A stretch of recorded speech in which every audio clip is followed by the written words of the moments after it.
Racism is being so overused that society is becoming desensitized to it, and we actually can't even recognize it when it actually exists. We think everything is racist. So this is so unsettling for most of them because their fear has gradually come to reality as Candace Owens has dismantled demographic talking and their initial narrative. Let's have a watch of this video as where she trashes everything out. Oh my goodness. Candace Owens, Director of Communications at the Conservative. Nobody else is described as progressive or liberal, but you are described as a conservative advocacy group, Turning Point USA, and a conservative commentator and political activist known for her criticism of Black Lives Matter and the Democrat Party. I think you've caused my friends on the left to go to their safe spaces, and I'd love to explore with you a little bit of the reason for that. Do you consider yourself a conservative? I am a conservative, yes. Okay. Are you pro-life? I am pro-life. Okay. Does that trigger people when you see them, that they know that you're pro-life? It makes them very upset, and okay. Democrats hate me. Do you own a gun? Pardon? Do you own a gun? No, sir. When next time you come to Colorado, we'll take you shooting. Are you a Christian? Yes, I am. Are you proud of your family? I'm very proud of my family. Okay. Let me ask you something. Do you hate Americans with black skin color? Absolutely not. I actually love Americans with black skin color so much that I'm willing to fall on the sword 1,000 times for them to wake up and realize that we are being lied to, abused, and used by the Democrats. How about Americans with white skin color? Do you hate them? I do not, and that's a problem for people on the left. Do you hate Hispanics? I do not. Do you hate Asians? I do not. Do you hate lesbians or gays or anybody from the LGBTQ community? Nope, I've got all of that in my family. I'm baffled because in the chairman's opening statement, he said that you openly associate with purveyors of hate. Yes, purveyors of hate by his definition is anybody that supports the president. I support the president because he's done a tremendous job in helping the black community, despite all of the rhetoric from the media and leftists, which do not want him to be successful. Tell me a little bit about how the president has helped the black community, if you would, please. Well, he's lowered the black unemployment rate. It's the lowest it's ever been in the history. He's getting us off of our feet. We see, I believe the last number I checked was 3.5 million people are off of food stamps, something that the Black Caucus sat down and didn't applaud. Neither did any of the Democrats applaud, because they want a system where blacks are dependent on the government. They are the people that put in place the policies that broke down the black family, and the biggest problem that's facing our community is father absence. In every room that I've been in with the president, he talks about real issues, and he doesn't pander to us. He doesn't do Alexandria Ocasio-Cortez's southern drawl accent and speaking to us like we're slaves. He asks us important questions, and the most important question he could have asked was, Black America, what do you have to lose? Because we were already losing under Democrat leadership.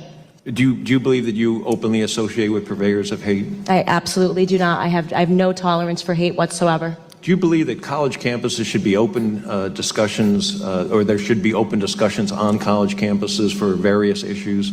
I absolutely do. You know, I do a campus tour tonight. I'm flying up to University of Connecticut to continue that, and we are being met with aggressive leftist groups. 3 Antifa chapters have declared they're going to try to shut it down, and we face this violence every day on the left, and nobody ever wants to talk about it. And I guess what I was going to ask you, you went on to explain it before I got a chance to, but have you ever been disinvited from speech opportunities at college campuses because of your conservative views? All the time. Is that a form of hatred, do you think? Of course it is, and we're not talking enough about political hatred in this country. We're not talking enough about conservative activists being attacked, like myself. We had a student whose dorm was set on fire for being a member of the Turning Point chapter, and all we preach is for free markets and capitalism as a means to lift the most people out of poverty. That is my belief, and of course, my main thesis is that black people do not have to be Democrats, and we are not owned by the left, and I understand that causes some people trouble. So, I don't know why people are so unnecessarily troubled by this free speech. People should be able to speak out what they want to say. People should be able to express how they feel about opinions.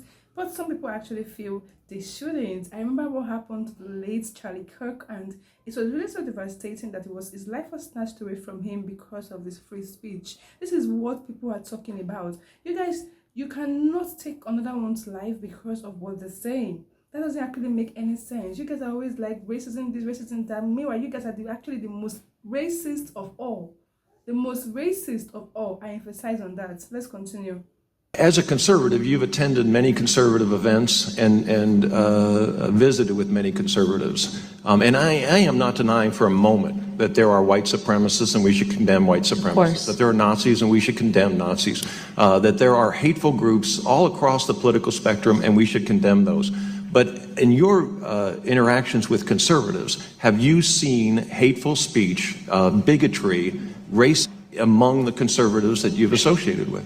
I speak in front of conservatives probably 3 times a week. I jump on a stage and I say everything pro-black, and they are so supportive and they applaud. All they want is for black Americans to realize that they are Americans first and foremost. Conservatives are patriots. The president is a patriot, and I'm a patriot, and there is no skin color in patriotism. Look back, right? Not only did the Republicans give up around the 1960s on getting the black vote, but they have actively sought to oppress the black vote. Okay, so you look at most of these the voting issues. You look at voter suppression, right? And it's Republicans behind this. Now, you said if I was right, you'd admit it. No, I'm just asking you to explain it further because I Voter want people that are so hearing their laws you like to hear. their laws like you have to do 3 black flips, 2 somersaults, and a moonwalk. You mean have an ID? Yeah, an ID So do you or, think or black other people, forms. let me ask you a question. Other Do you think black forms people are of- too stupid to get a driver's license? Why would you call black people Because to me, I'm stupid, offended sister? that people call You that. black. No, I'm asking You you are something. black. I'm asking you something. I'm You are offended black. when people say to me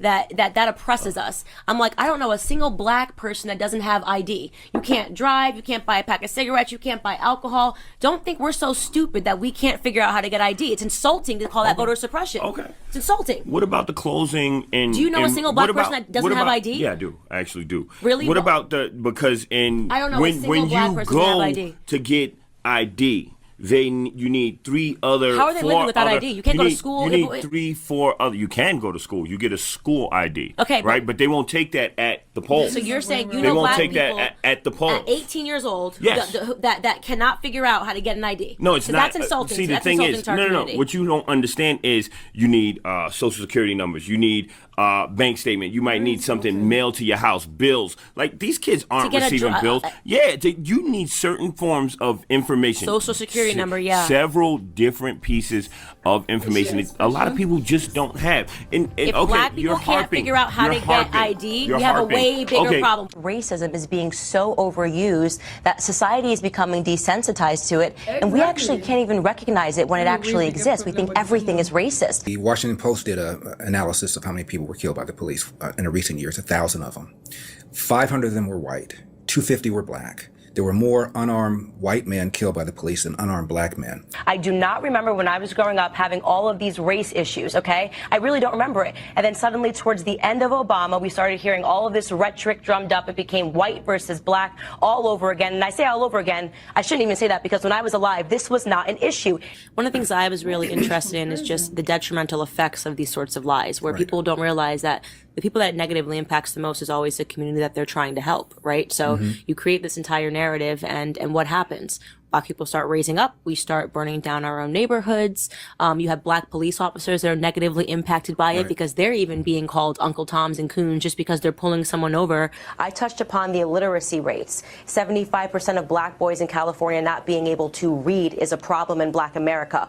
White nationalism, when black on black crime, 90.1% of all homicides against black Americans are performed by other black Americans. There were about 16 unarmed black men killed last year by the police, and you can probably name the unarmed black men that have been killed in recent years, whether it's Eric Gardner or Freddie Gray. I said there were more unarmed white men killed by the police than unarmed black men.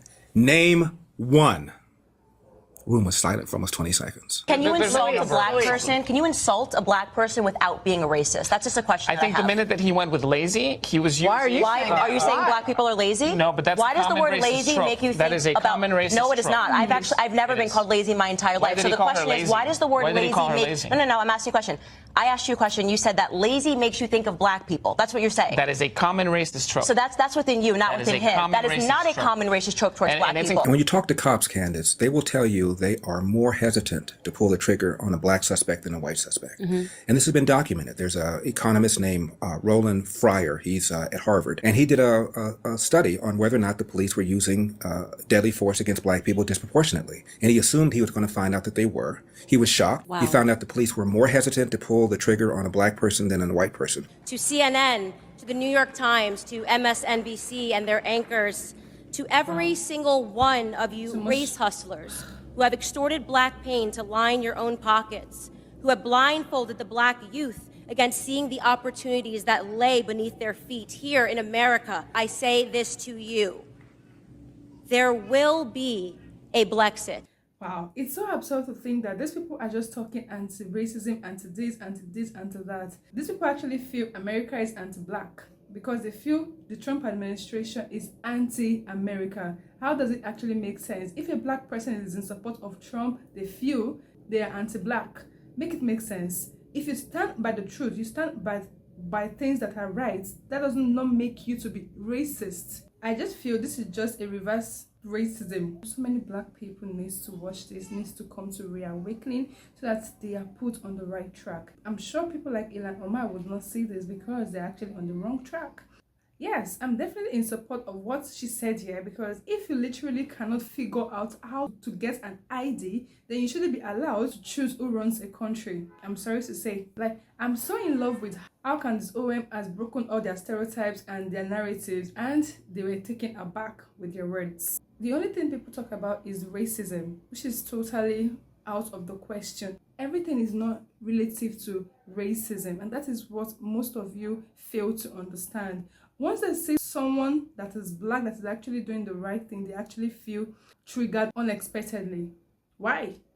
Why are you so upset that a black person is doing the right thing? Why are you upset that the black people are standing with Trump? That is what they don't want to see at all.